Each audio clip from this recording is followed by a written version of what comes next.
Hey guys, we're going to talk about add layer mask and how much help that is. The thing I love about layer masking is that it's non-destructive, so you're not deleting anything and you're not having to worry about that being deleted. So I've just added a layer mask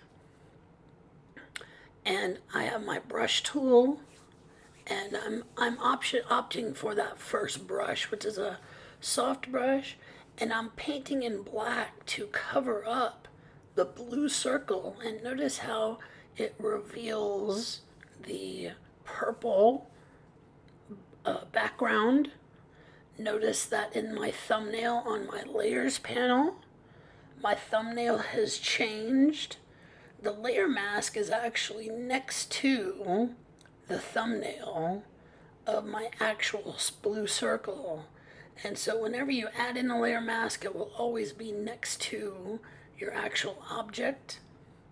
And notice that I'm painting in white now. White reveals. So painting in black covers up or masks your object, and painting in white reveals your object. So notice that in my thumbnail, you can see those black circles being painted. And of course that is masking the actual blue of my circle. Now I'm gonna paint in white and I get that circle back. Again, it's working non-destructively. That's what I love about this, meaning I'm not deleting anything or cutting anything out. It's always there just in case I mess up or I need to fine tune things. Now, I'm painting in gray because masks work in grayscale, meaning you already saw what happens with white and black, but it also works in gray too. Notice that when I've painted in gray, that it's semi-transparent. It doesn't exactly cut everything out, but it doesn't exactly reveal everything either. It's kind of in the middle. Now, I can also change the opacity of a brush, and I can paint in a low opacity brush and kind of have this degree of, I'm just single clicking there, I have this degree of control based on the opacity that I've picked.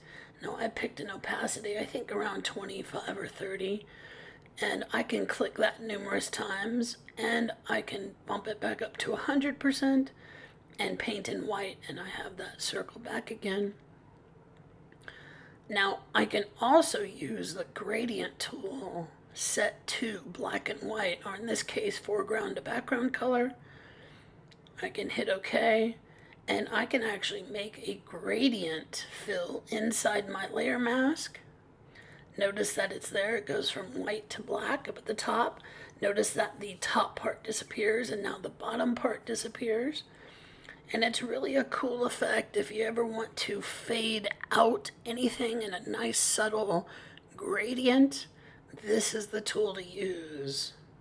You can actually change your options for the gradient tool up at the top. Remember, all of your options for a tool are up at that top bar. And I'm just choosing different variances of the gradient tool.